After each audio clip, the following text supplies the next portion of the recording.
Vale, en este vídeo vamos a resolver el siguiente problema de gravitación que nos va a servir también a modo de resumen, ¿vale? Tenemos el siguiente sistema de masas, ¿vale? Formado por la masa 1 de 10 kilogramos, situada en el punto 0,3, la masa 2 de 20 kilos, situada en el punto 0-2, y la masa 3 de 5 kilogramos, situada en el punto 5,0, ¿vale? Entonces, en el primer apartado nos piden calcular, suponiendo que no existe la masa 3, es decir, que solo tenemos la 1 y la 2, a ver en qué punto, ¿vale?, se anula el campo gravitatorio. Entonces, primero vamos a escribir la condición, ¿vale? Nos están pidiendo que el campo gravitatorio generado por la masa 1 más el campo gravitatorio generado por la masa 2 sea nulo, ¿vale? Recordamos que el campo gravitatorio es una magnitud vectorial. De esta condición, ¿vale?, se observa que los campos gravitatorios de la masa 1 y de la masa 2 tienen que tener sentidos opuestos, ¿vale? Es decir, que si G1, por ejemplo, tiene sentido positivo en el eje X, es decir, es más Y, este tiene que ser menos Y para que esto pueda ser nulo, ¿vale? Y luego también se observa que los módulos, ¿vale?, los módulos del campo gravitatorio generado por la masa 1 y el módulo generado por la masa 2 tienen que ser iguales, ¿vale? Entonces, estas son las dos condiciones que tenemos. Entonces, en primer lugar, tenemos que pensar en qué punto del plano se puede anular el campo gravitatorio. Cuando tenemos dos masas, ¿vale?, es muy fácil. El punto siempre está en la recta que une esas dos masas, ¿vale? Ya hemos visto cuando hemos empezado a ver el campo gravitatorio que si aquí tuviéramos una carga positiva y una negativa, cuando tenemos dos cargas de signo opuesto, es imposible que el campo eléctrico, en este caso, se anule en un punto situado entre las dos cargas, ¿vale? Pero en el caso del campo gravitatorio, si pensamos en un punto P situado entre las dos masas, la masa 1 va a generar un campo gravitatorio hacia arriba, ¿vale?, dirigido hacia el centro de esta masa, y la masa 2 va a generar un campo gravitatorio hacia abajo, dirigido hacia el centro de esta masa. Por tanto, ya se ve que estos dos vectores tienen sentido opuesto y es lo que estamos buscando, ¿vale? He dibujado aquí algunos otros puntos, ¿vale? Por ejemplo, si pensáramos en un punto P situado encima de la masa 1, el campo gravitatorio generado por la masa 1 sería dirigido hacia el centro de la masa y el campo gravitatorio generado por la masa 2 también dirigido hacia el centro de la masa. Entonces estos vectores no tienen sentidos opuestos, es imposible que se anulen. Lo mismo ocurre si pensamos en un punto P situado debajo de la masa 2. Y en otro punto del plano, por ejemplo, si pensamos en un punto aquí, el campo generado por la masa 1 va a ser dirigido hacia esta masa, el campo generado por la masa 2 dirigido hacia esta masa, y aquí se observa que tal vez la componente Y de estos campos gravitatorios se anule, pero sí o sí vamos a tener una componente hacia la izquierda. En este caso pasaría algo parecido, pero sí o sí tendríamos aquí una componente hacia la derecha, ¿vale? Entonces, el punto se anula en la recta que une esas dos masas. Luego también podemos pensar que va a estar más cerca de la masa 1 o más cerca de la masa 2. En el caso de que las dos masas fueran iguales, estaría en el punto medio. Pero en el caso en el que tenemos masas diferentes, ese punto P siempre va a estar más cerca de la masa menor. ¿Por qué? Porque el campo gravitatorio, recordamos que tiene esta forma, ¿vale? G, la constante de gravitación, por la masa partido la distancia al cuadrado. Si yo tengo una masa pequeña, para que el módulo sea igual al que genera la masa grande, pues tengo que poner ese punto más cerca, ¿vale?, de esa masa menor, ¿vale? Entonces, bueno, yo he pensado que el punto P está situado aquí, a una distancia Y de la masa 1, ¿vale?, que no sé cuál es lo que tengo que buscar. Sé que ese punto P está situado en este segmento, ¿vale?, que une las dos masas, pero no sé exactamente dónde. Bueno, pues a una distancia Y. Y teniendo en cuenta que esta masa estaba en el punto 0,3 y esta en el 0-2, la distancia entre las dos masas es de 5. Por tanto, si yo he considerado que la distancia entre la masa 1 y el punto P es Y, la distancia entre la masa 2 y el punto P va a ser 5 menos Y, la distancia total entre las masas menos esta Y, ¿vale? Entonces, visto esto, el campo gravitatorio generado por la masa 1 va a ser G por la masa 1 partido de esa distancia y al cuadrado, y el sentido que va a tener es más J, hacia arriba. Y el campo gravitatorio generado por la masa 2 va a ser G por la masa partido la distancia, 5 menos I al cuadrado, y el sentido menos J. Entonces, igualamos los módulos, porque ya hemos visto que los módulos tienen que ser iguales, la constante de gravitación se va, y resolvemos esta ecuación de segundo grado para I. Y obtenemos, por un lado, 2,07 y menos 12,0 71. Entonces, ¿cuál de estas dos soluciones es la válida? Bueno, tiene que estar a una distancia I de la masa 1. Si esa distancia es 2,07, sí que está situada en un punto intermedio entre las dos masas. En cambio, si es una distancia negativa, pues estaría por aquí hacia arriba y no se corresponde, ¿vale? Entonces, la solución que nos sirve es 2,07. Pero nos están preguntando en qué punto se anula el campo. Esta I es la distancia de la masa 1 a este punto P.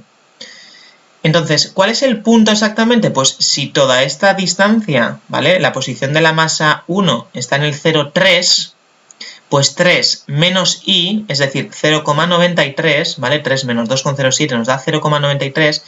El punto P está situado en x igual a 0 y en y igual a 0,93, ¿vale? Recordamos que del origen de coordenadas a la masa 1 hay una distancia de 3, si yo, la y, la distancia entre la masa 1 y el punto es de 2,07, ese punto, esa coordenada y es 0,93, ¿vale? Cuidado con esto. Y este resultado es coherente, ¿vale? Porque está más cerca de la masa 1, como hemos dicho, más cerca de la masa menor, ¿vale? Bien, en el apartado B nos piden calcular el potencial gravitatorio en el origen de coordenadas y en el punto 4, 0, ¿vale? Entonces, bueno, la fórmula del potencial gravitatorio es la siguiente, menos g, la constante de radiación, por la masa que genera ese potencial, partido la distancia, ¿vale? Entonces, teniendo en cuenta este origen, ¿vale? Primero tenemos que calcular el potencial aquí. ¿Y ese potencial qué va a ser? Pues el potencial que genera la masa 1, por un lado, el potencial que genera la masa 2 por otro lado y el potencial que genera la masa 3 por otro lado. Y luego se suman, ¿vale? Por el principio de superposición. Es decir, se tienen en cuenta como si fueran masas, ¿vale? Ellas solas, la masa 1 cuál es el potencial, la masa 2 cuál es su potencial, la masa 3 cuál es su potencial y luego se suman los efectos, ¿vale? Entonces, ¿cuál va a ser el potencial que genera la masa 1? Pues la menos g por la masa 1, que su masa es de 10 kilos, partido la distancia, ¿vale? La distancia entre esta masa y el punto O es de 3 metros, ¿vale? Tenemos en cuenta que las coordenadas están en metros. Y obtenemos este valor, ¿vale? Julio partido kilogramos, la unidad del potencial. Lo mismo hacemos con la masa 2, pero en este caso la distancia entre esta masa y el punto es de 2, ¿vale? Entonces nos queda 6,67 por 10 a la menos 11 por 20 partido 2 con este valor. Y lo mismo para la masa 3, que su masa es de 5 y dista 5 metros del origen, ¿vale? Obtenemos estos valores por el principio de superposición, el potencial total en el origen será este. Y repetimos el mismo proceso para el punto 4, 0, ¿vale? Para el punto A. Otra vez, menos g por la masa y partido la distancia, ¿vale? En este caso la distancia tenemos que calcularla a partir de Pitágoras, es decir, ¿cuál es la distancia entre la masa 1 y el punto A? Esta de aquí. ¿Y esa de aquí cómo la hallamos? Pues sabiendo que este cateto es 5 y que la altura es 3, bueno, perdón, esto es 4, ¿vale? Que estamos en el punto A, que hay un error, esto es 4, y la altura es 3, pues 4 al cuadrado más 3 al cuadrado, y raíz cuadrada es esta hipotenusa de aquí, por Pitágoras, ¿vale? Y obtenemos este valor. Lo mismo para esta distancia, ¿vale? Otra vez aquí hay un error, esto es un 4, ¿vale? Entonces a la hora de calcular esta hipotenusa, 4 al cuadrado más 2 al cuadrado, raíz cuadrada, ¿vale? Y eso es la distancia de la masa 2 al punto A. Obtenemos este valor y en este caso la distancia entre la masa 3 y el punto A pues es de 1 metro, ¿vale? Y obtenemos este valor. Entonces por el principio de superposición otra vez, el potencial en el punto A, en el punto 4, 0, es menos 7,65 por 10 a la menos 10 julios partido kilogramo, ¿vale? Fácil. Luego nos piden, si colocamos una masa de 7 kilos en este origen de coordenadas, ¿cuál es el trabajo que realiza el campo para trasladar esta masa de 7 kilos del punto O al punto A? ¿Vale? Es decir, ahora añadimos una masa de 4 kilos que no estaba, o sea, de 7 kilos que no estaba. La ponemos en el origen de coordenadas y la pregunta es, ¿qué trabajo realiza el campo para mover esta masa del origen al punto A? Bueno, pues el trabajo que realiza el campo, ¿vale? Al tratarse de fuerzas conservativas es menos variación de energía potencial. ¿La variación de energía potencial qué es? Pues la energía potencial final, es decir, la del punto A, menos la inicial, la del origen. Este menos afecta a ambos términos y entonces al final nos queda la energía potencial en el origen, al principio, menos la energía potencial en A. Entonces podríamos calcular la energía potencial que tiene esta masa que vamos a poner de 7 kilos aquí, la energía potencial que tiene la masa de 7 kilos en el punto A y hacer la resta, ¿vale? Pero ¿qué es lo que pasa? Que ya hemos calculado los potenciales en el origen y en el punto A. Entonces, si nos fijamos en la fórmula del potencial y la de la energía potencial gravitatoria, se parecen bastantes, ¿vale? Y es que la energía potencial no es más que el potencial por la masa, ¿vale? Esa masa extra que estamos colocando. Si os fijáis, todo este término es el potencial gravitatorio, ¿vale? Menos G, M partido R. Entonces la diferencia es energía potencial es igual a potencial por la masa, ¿vale? Entonces, la energía potencial que tiene esta masa de 7 kilos cuando la ponemos en el origen es esa masa de 7 kilos por el potencial que hay en el punto O. Y la energía potencial en A es esa masa de 7 kilos por el potencial que hay en A, ¿vale? Entonces, con esta expresión se calcula mucho más fácil ese trabajo. Es decir, lo que he hecho ha sido poner esa masa de 7 kilos, el potencial que habíamos sacado en el origen, menos el potencial que habíamos sacado en el punto A. Y esto me da un trabajo de menos 1,33 por 10 a la menos 9 julios. Recordamos que si este trabajo que realiza el campo es negativo, significa que es no espontáneo. Es decir, que una fuerza externa ha tenido que mover esta masa de 7 kilos para trasladarla desde el punto O hasta el punto A. ¿Por qué?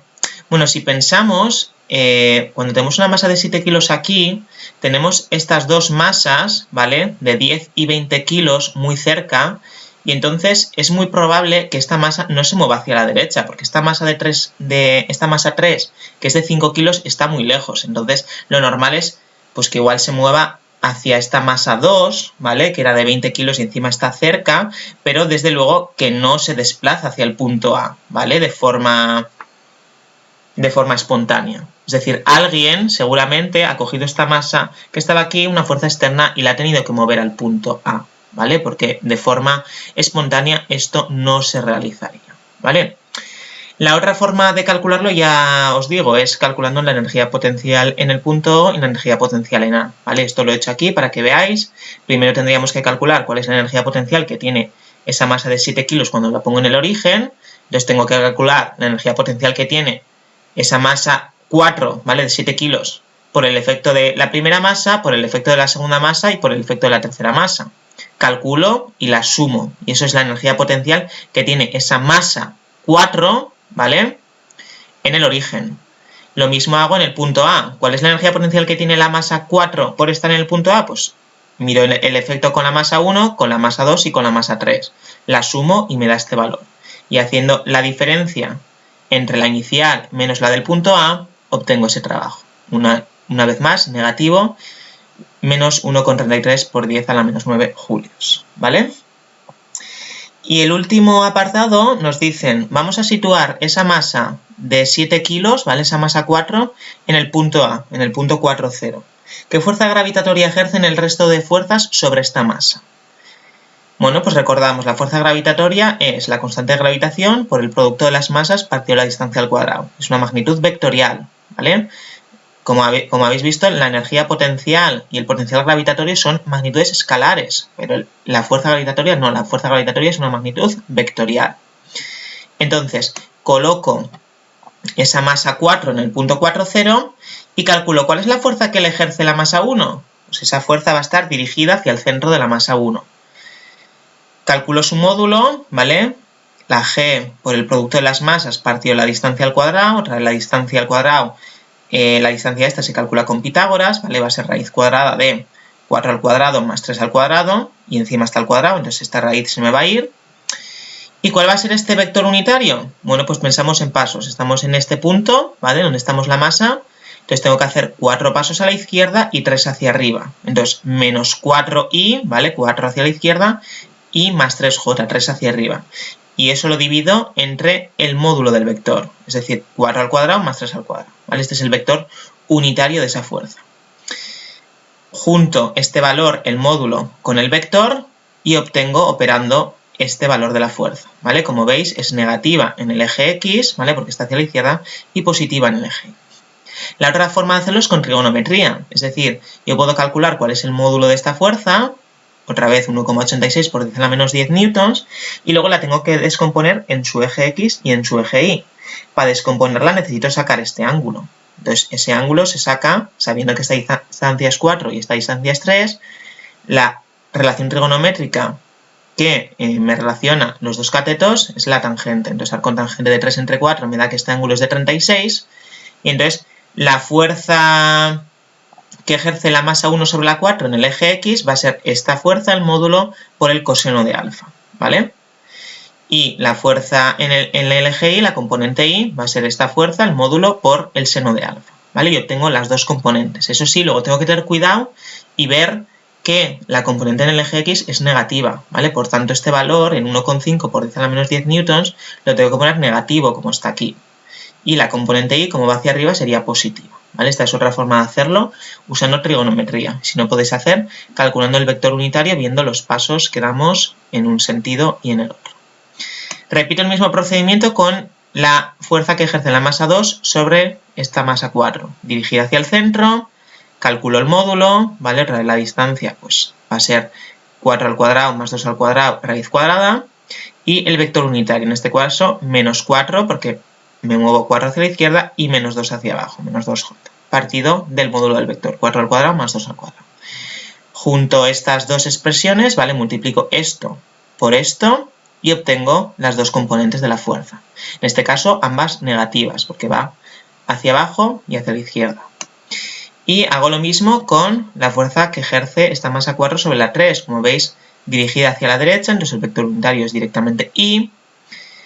Producto de las masas partido de esa distancia 1 al cuadrado, ¿vale? Y me queda este signo positivo, perdón, más 2,33 por 10 a la menos 9i, ¿vale?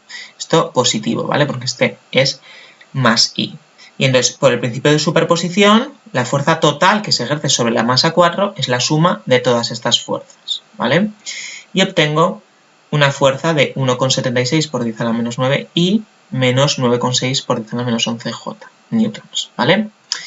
Esto lo he hecho usando la fórmula de la fuerza gravitatoria, ¿vale? Otra opción, si hubiéramos calculado el campo gravitatorio en el punto A, en el punto 4,0, y luego lo multiplicamos por la masa que colocamos en ese punto, en este caso la de 7 kilos, ¿vale? He hecho aquí el procedimiento para que lo veáis. Supongo que en este punto A no hay nada, ¿vale? Entonces calculo el campo gravitatorio que me generan las tres masas, ¿vale? Otra vez dirigido hacia el centro de la masa. Recordamos que el campo gravitatorio es G por la masa que genera el campo partido de la distancia al cuadrado, ¿vale?